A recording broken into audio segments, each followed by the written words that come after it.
One thing that I just decided is worth mentioning, so I'm mentioning it before we move away from this picture. If I have any vector W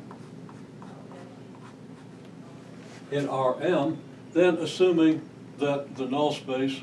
of A transpose is not empty, but of course it isn't empty because it contains at least the zero vector. But any vector W, if the null space has dimension at least 1, if the nullity of A transpose is greater than or equal to 1,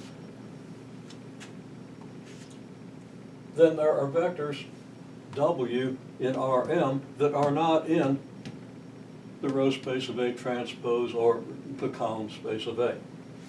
Okay? And if that's the case, then we can express W as some vector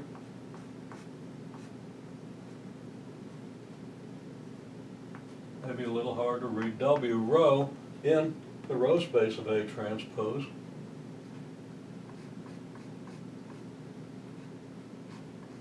And Wn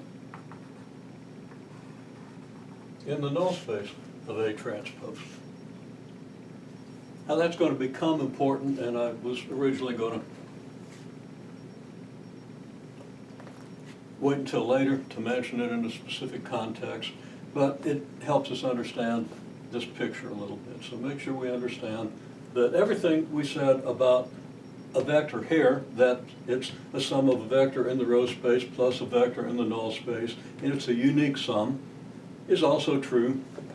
of this space because the matrix A transpose divides this space up in the way that's completely analogous to the way the matrix A divides this space